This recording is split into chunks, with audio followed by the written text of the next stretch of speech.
Assalamualaikum warahmatullahi wabarakatuh. Saya Arta Novia Rahmawati, NIM 190404609 akan memaparkan buku yaitu The Divine Matrix, Within Time, Space, Miracle, and Belief oleh Greg Braden. Dalam buku ini, Greg Braden mengajak para pembacanya untuk menggugah kesadaran baru tentang wilayah ketuhanan yang mungkin selama ini tidak atau belum populer, yang dimana beliau menjelaskan Divine Matrix sama dengan matrik keilahian, dimana Divine Matrix itu adalah sebuah eksistensi, sebuah medan energi yang berfungsi sebagai wadah atau jembatan sekaligus sebagai cermin bagi kita di antara manusia, di dalam manusia, dan di dalam manusia itu sendiri. Kemudian medan energi tersebut itu menyeluruh dan sangat besar, dari yang partikel terkecil hingga galaksi yang sedemikian besarnya terdapat medan energi tersebut, dan di dalamnya ada saling keterhubungan di mana setiap bagiannya mempunyai kemiripan secara keseluruhan atau disebut juga fraktal. Berbagai eksperimen dalam fisika kuantum menunjukkan bahwa hanya dengan melihat pada sesuatu yang sangat kecil seperti elektron, yaitu dengan memfokuskan kesadaran kita pada apa yang dilakukan, bisa mengubah sifat elektron tersebut. Matrik ketuhanan adalah wadah yang menahan semesta jembatan antara semua hal dan cermin yang menunjukkan apa yang telah kita ciptakan. Ada suatu tempat di mana segalanya berasal, sebuah lokasi energi bumi dalam inkubator realitas kuantum. Semuanya mungkin dan keberhasilannya pribadi melimpah, dan penyembuhan dari kegagalan, kekurangan, dan penyakit. Segalanya dari ketakutan terbesar kita sampai keinginan terhadap kita dalam subpotensi ini. Ahli fisika menemukan bahwa pada skala terkecil dari dunia kita, partikel asal kita keluar dari aturan yang mengatakan bahwa kita terpisah satu sama lain dan terbatas dalam keberadaan kita. Pada tingkat partikel, segala sesuatu tampak saling berhubungan dan tanpa terbatas. Penemuan ini memberikan pesan bahwa ada sesuatu dalam masing-masing dari kita yang tidak dibatasi oleh ruang, waktu, atau bahkan kematian. Riset membuktikan bahwa hubungan itu ada karena keterhubungan kita memberikan kita kekuatan untuk mengubah situasi sesuatu yang kita inginkan dalam perubahan kehidupan kita. Segalanya dari mencari cinta atau penyembuhan orang yang kita cintai sampai pencapaian aspirasi ke dalam kita adalah sebagian terbantu dari semua yang kita alami setiap harinya. Sekali sesuatu itu tersambung, maka akan selalu terhubung meski secara fisik tersambung atau tidak. Sebuah eksperimen memberikan pesan bahwa betapapun jauh terpisah dua hal, begitu tersambung mereka selalu terhubung. Selalu ada alasan untuk mempercayai bahwa kondisi yang terjalin yang menghubungkan partikel-partikel terpisah saat ini juga terjadi pada hal-hal di semesta kita yang berhubungan dengan Big Bang.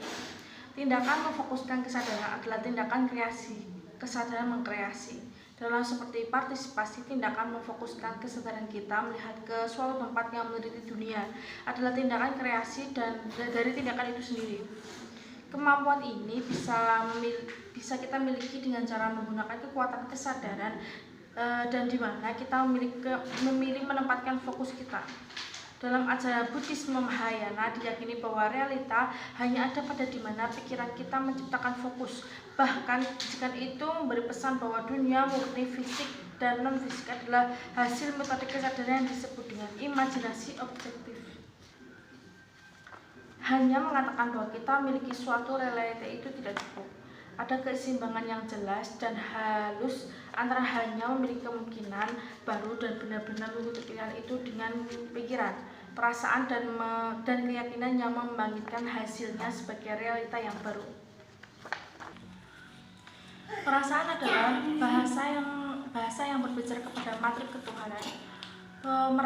Merasalah seakan-akan tujuan Anda telah tercapai dan doa akan telah terjawab.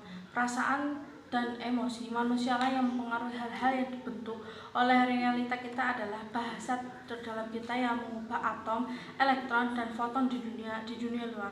Namun ini tidak benar-benar tentang dunia nyata yang kita lengkapi dan lebih mengenai perasaan yang diciptakan dalam diri kita.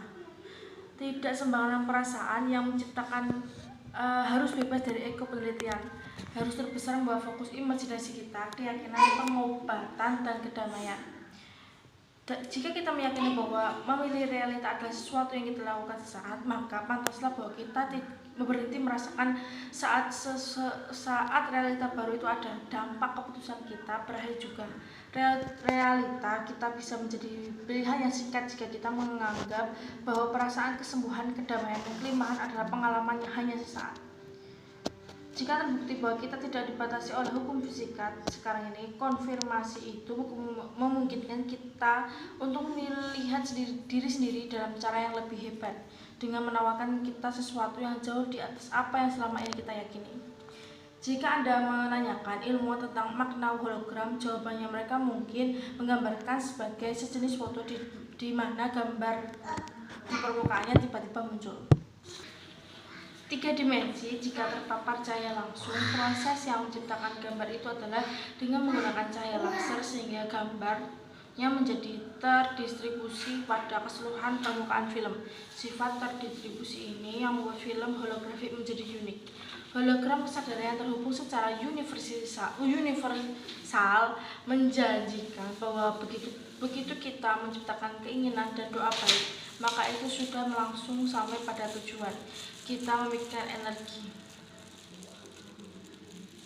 Jumlah minimal orang yang diperlukan untuk mengawal perubahan dan kesadaran adalah 1% dari populasi. Matrik ketuhanan bertindak sebagai cermin dalam dunia kita, dalam hubungan kita ciptakan, dalam keyakinan kita.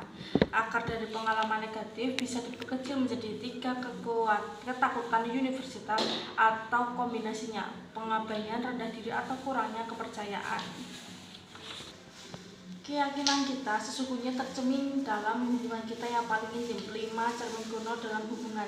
Cermin pertama adalah bayangan dari waktu, cermin kedua adalah bayangan dari apa yang kita nilai pada waktu itu, cermin ketiga adalah bayangan dari yang hilang yang kita berikan atau direbut dari kita, cermin keempat adalah refleksi dari malam tergelap dari jiwa kita, dan cermin kelima adalah bayangan dari tindakan kasih sayang terhebat kita.